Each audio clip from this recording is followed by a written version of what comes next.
Finally தளபதி விஜய் இப்போ தமிழகத்தின் மாண்புமிகு முதலமைச்சர் விஜய் அவர்கள் நடிச்சிருக்கக்கூடிய ஜனநாயகன் திரைப்படம் பல போராட்டத்துக்கு அப்புறமா வந்து ரிலீஸ் ஆயிடுச்சு. அஃப்கோர்ஸ் எல்லாருக்குமே வந்து தெரியும், இந்த திரைப்படம் வந்து பகவந்த் கேசரி திரைப்படத்துடைய ரீமேக் அப்படின்றதுக்காண்டி இதை ரொம்பவே வந்து மாற்றியோ இல்லை அப்படியே வந்து ஜெராக்ஸ் எடுத்தோ வந்து பண்ணாமல் எந்தெந்த விஷயங்கள் எல்லாத்தையுமே ரீடைன் பண்ணால் நல்லாயிருக்கும். அந்த ஒரு சீன் வந்து பகவந்த் கேசரில் வந்து இருக்குது அப்படின்னா அந்த சீனோட ஐடியா வந்து எடுத்துகிட்டு அந்த ஐடியாவை வந்து சேஞ்ச் பண்ணி அந்த ஐடியாவை தமிழ் ஆடியன்ஸ்க்கு ஏற்ற மாதிரியான சென்சிபிலிட்டியோட ஹச் வினோத் அவர்கள் வந்து ப்ரெசென்ட் பண்ணியிருக்காரு. கிட்டத்தட்ட செகண்ட் ஹாஃப்க்கு இந்த திரைப்படம் வந்து போகிறப்ப மொத்தமாகவே பகவந்த் கேசரியாக வந்து இல்லாமல் தமிழ் ஆடியன்ஸ்க்கு ரொம்பவே ஃப்ரெஷ்ஷாக இந்த திரைப்படத்தோட கான்ஃப்ளிக்டை வந்து ப்ரெசென்ட் வந்து பண்ணியிருக்காரு. குறிப்பாக வில்லனோட அந்த கதாபாத்திரம், வில்லனோட மோட்டிவ், இது எல்லாத்தையுமே ரொம்பவே ஃப்ரெஷ்ஷாக வந்து எழுதியிருக்காரு. அந்த ஒரிஜினல் பகவந்த் கேசரியில் இருக்கக்கூடிய எந்த ஒரு சாயலுமே வந்து இல்லாமல் வில்லனோட அந்த கதாபாத்திரத்துக்கான அந்த மோட்டிவ், அந்த வில்லனோட ஸ்ட்ரக்சர், அதுக்குள்ளே ரொம்பவே புதுமையான ஒரு விஷயத்தையும் அஸ்வினாத் அவர்கள் வந்து பேசியிருக்காரு. அதுக்கப்புறமா ஃப்ளாஷ்பேக் போர்ஷன்ஸ், போலீஸ் கேரக்டரில் விஜய் அவர்கள் அப்பேர் ஆகக்கூடிய அந்த போர்ஷன்ஸ் எல்லாத்தையுமே ரொம்பவே ஃப்ரெஷ்ஷாக வந்து எழுதியிருக்காரு.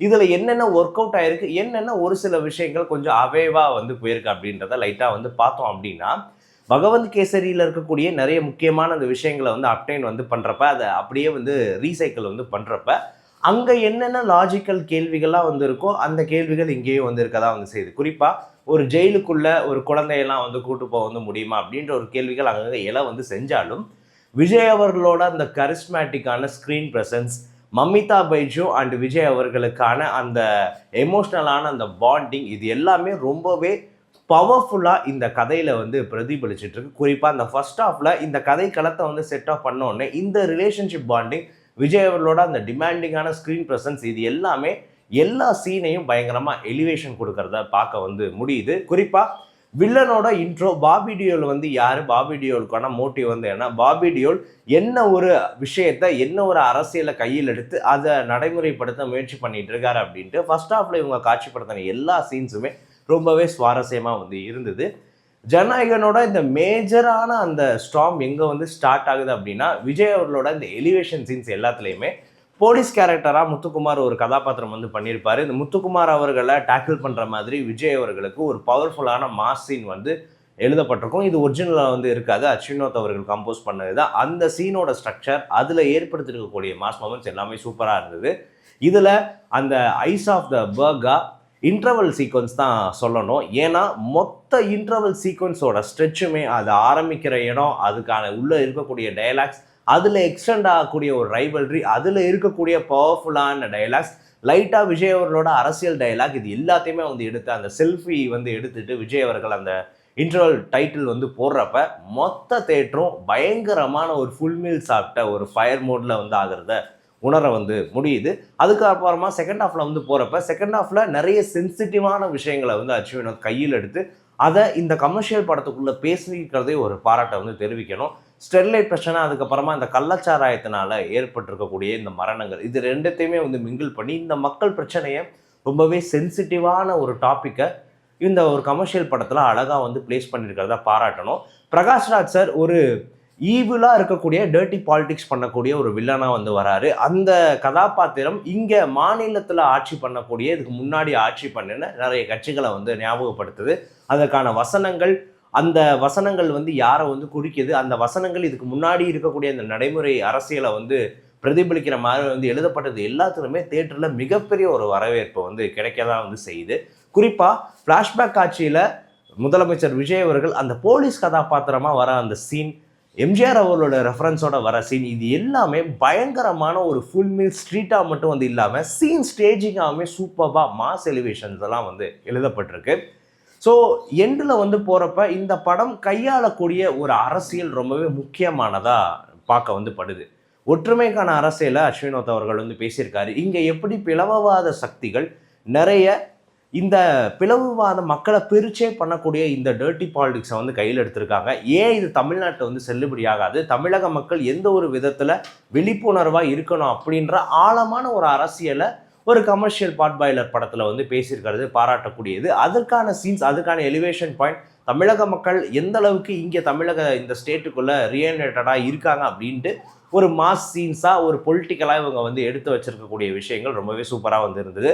அஸ்வினோத் அவர்களோட திரைப்படத்தில் ஏன் விஜய் அவர்களோட திரைப்படத்திலேயே இந்த மாதிரியான ஹை கான்செப்டை நம்ம பார்த்துருக்க மாட்டோம். ஒரு ஆர்மி ட்ரூப்பு, அந்த ஆர்மி ட்ரூப்பில் ரோபோட்டிக்ஸ் எல்லாம் இருக்கக்கூடிய ஒரு ஆர்மி, அதுக்கப்புறமா ஒரு தனிப்பட்ட நபர் எந்த அளவுக்கு மொத்த அரசாங்கத்தையுமே வந்து கையில் எடுத்து கண்ட்ரோல் எடுக்கணும்னு வந்து நினைக்கிறான், அதுக்கான சிண்டிகேட் எப்படி வந்து இருக்கு, எப்படி ஆயுதங்களை இவங்க வந்து பரிமாற்றம் பண்றாங்க, இந்த எல்லா விஷயத்தையுமே இது எல்லாமே ஒரு ஹை கான்செப்ட் தான். இது எல்லாத்தையுமே விஜய் அவர்களோட திரைப்படத்தில் நம்ம பார்க்கறது புதுசு. அஸ்வினோத் இதை வந்து கையாண்ட விதம் ஓரளவுக்கு வந்து கரெக்டாகவும் நம்மளால் ஃபீல் பண்ண வந்து முடியுது. இதற்கான விஎஃப்எக்ஸ், அந்த ரோபோட்ஸ் எல்லாம் வந்து சண்டை போடுறப்ப அதுக்கான விஎஃப்எக்ஸோட ஒத்துழைப்போ இன்னும் அந்த காட்சிகள் கொஞ்சம் ப்ராப்பராக வந்து எடுத்திருந்தா இன்னும் பெட்டராக இருக்குமோ அப்படின்ற ஒரு ஃபீல் வந்து வந்தது. அந்த காட்சிகளுக்கான தேவை, இதுக்கான டீட்டெயிலிங் எல்லாமே ரொம்ப டைம் வந்து எடுத்துக்கிட்டாலும் இந்த காட்சிகளுக்கான தேவை என்ன இந்த கதையில் அப்படின்றது நம்மளால் உணர வந்து முடியுது. பட் இன்னும் கொஞ்சம் அழுத்தமாக சொல்லியிருந்தா இந்த ஹை கான்செப்ட் இந்த மாதிரியான ஒரு கமர்ஷியல் படத்தில் எப்படி அரசியல் விஷயங்கள் ஒர்க் அவுட் ஆகிருக்கோ அதே மாதிரி இந்த ஹை கான்செப்ட் ஐடியாஸும் வந்து பவராக ஒர்க் அவுட் ஆகிருக்கும். பட் அஸ்வினோத் அவர்கள் இன்னும் அதை கொஞ்சம் பெட்டராக வந்து பண்ணிடலாம் அப்படின்னு ஃபீல் வந்து வந்தது. குறிப்பாக இந்த படம் மொத்த பில்லராகவே விஜய் அவர்கள் தான் தாங்கி பிடிச்சு தூணா வந்து நிற்கிறாரு. அவரோட அந்த ஸ்க்ரீன் ப்ரெசன்ஸ், எல்லா அரசியல் டயலாக், இது எலெக்ஷனுக்கு முன்னாடி தயாரான அந்த படம் இருக்கிறதுனால இது டைரெக்டாக விஜய் அவர்கள் ஒரு பொலிட்டிஷியனாக வந்து இல்லாமல் இந்த படத்தில் வந்து இருந்தாலும் இவர் பேசக்கூடிய அந்த டயலாக்ஸ், அதுவும் இப்போ முதலமைச்சராக அவர் வந்து இருக்கிற அந்த இமேஜுக்கு தேட்டரில் அப்ளாஸ் அள்ளுது. அந்த சீன் ரைட்டிங் எல்லாமே நான் சும்மா ஒரு கமர்ஷியல் படத்தில் ஒரு ஹீரோ வீரவசனம் பேசுகிற மாதிரி வந்து வைக்கிறேன் அப்படின்னு மட்டும் வந்து இல்லாமல் ப்ராப்பராக ஐடியாலஜிக்கலாக ப்ராப்பராக அந்த ரைட்டிங்கோட அந்த சீன் ஸ்டேஜிங்கோட அஸ்வினோத் அவர்கள் வச்சது ரொம்பவே இன்ட்ரெஸ்டிங்கான ஒரு விஷயமாக தான் வந்து இருந்தது. ஃபர்ஸ்ட் ஆஃப் ரொம்பவே சுறுசுறுப்பாக வந்து போய் அந்த இன்டர்வல் பிளாக்ல செம்ம ஹைப்டாக வந்து ஆரம்பிச்சு, செகண்ட் ஆஃப்ல அந்த ஃப்ளாஷ்பேக் செம்ம ஹைப்டாக வந்து போய் பகவந்த் கேசரியில் இந்த குட் டச் பேட் டச் அப்படின்னு ஒரு விஷயத்த பண்ணியிருப்பாங்க. ஸோ அந்த சென்சிட்டிவான இந்த ஜெனரேஷன் தெரிஞ்சிக்க வேண்டிய ஒரு சீனை இங்கே அப்படியே ரீட்டைன் பண்ணி அந்த சோல் மாறாமல் அழகாக சூப்பராக வந்து ப்ரெசென்ட் பண்ணியிருக்காங்க. அதுக்கப்புறமா இந்த ஹை கான்செப்ட், இந்த வில்லன் வந்து என்ன வந்து பண்ண போகிறான் அப்படின்னு வந்து இருக்கிறப்போ ஒரு டைம் வந்து ஆகுது. பட் எண்ட் ஆஃப் த டே இந்த படம் வந்து முடிகிறப்ப இந்த அரசியல், விஜய் அவர்களோட அந்த அரசியல் வருகை குறிக்க மாதிரியான அந்த விஷயங்கள், விஜய் அவர்களோட மாஸ் எலிவேஷன்ஸ், இதெல்லாமே ப்ராப்பராக முடிஞ்சு ஒரு ஃபுல் மீல்ஸாக வந்து முடியுது. பட் இருந்தாலும் படத்தில் இன்னும் ஒரு சில விஷயங்கள் ப்ராப்பராக பண்ணியிருக்கலாம் அப்படின்ற ஒரு எண்ணம் இருக்க தான் வந்து செய்யுது. குறிப்பாக வந்து பார்த்தா வில்லனோட கதாபாத்திரம் ஃபர்ஸ்ட் ஹாஃபில் சூப்பராக எலிவேட் ஆகி வந்து வந்திருந்தாலும் செகண்ட் ஹாஃபில் அந்த கேரக்டரே ஒரு இடத்துல டவுன் ஆகுற மாதிரி ஒரு காட்சி அமைப்பு வந்து இருக்குது. அதுக்கப்புறமா அந்த கேரக்டருக்கு ஒரு சேஞ்ச் ஓவர் வந்துருக்கு. நல்ல போலீஸ் கெட்டவனா வந்து மாறுறான் அப்படின்ற காட்சிகள்லாம் வந்துருக்கு. இது எல்லாமே கன்வின்சிங்காக வந்து எழுதப்பட்டிருக்கணும். இந்த படத்தோட ரைட்டிங் போர்ஷன்லேயே அந்த போர்ஷன் கொஞ்சம் கன்ஃபியூஸ்டாக பண்ணியிருக்காங்களோ அப்படின்ற ஒரு ஃபீல் வந்து வந்தது.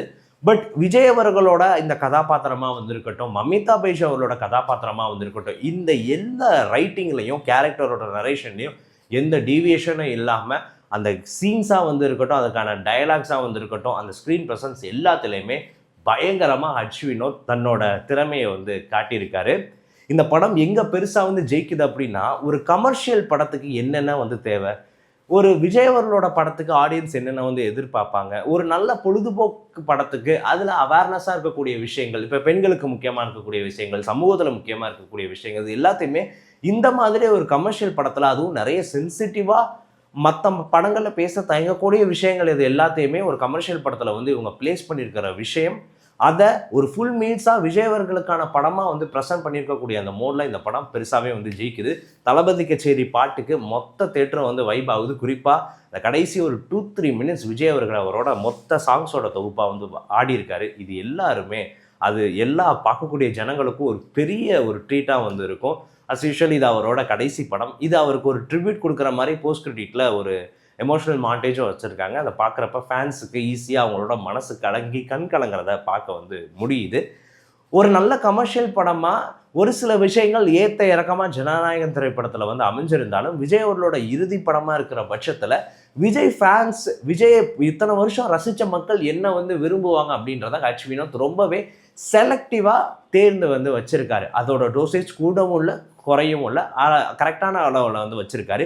அங்கங்கே இருக்கக்கூடிய சின்ன சின்ன கிளீஷேஸ், சின்ன ரொம்பவே பில்டப் கொடுக்கக்கூடிய இந்த வசனங்கள், அதாவது மற்ற கேரக்டர்ஸ் பேசக்கூடிய வசனங்கள், இதெல்லாம் கொஞ்சம் கண்ட்ரோலில் வந்து இருந்தால் ஜனநாயகன் இன்னுமே ஒரு சிறந்த கமர்ஷியல் படமாக வந்து வந்திருக்கும். பட் இப்போ ஒரு நல்ல பார்க்கக்கூடிய ஒரு பொழுதுபோக்கு, அதே சமயம் தியேட்டர்ல திருவிழாவா விஜய் அவர்களுக்கான ஒரு படமா வந்து அமைஞ்சிருக்கு.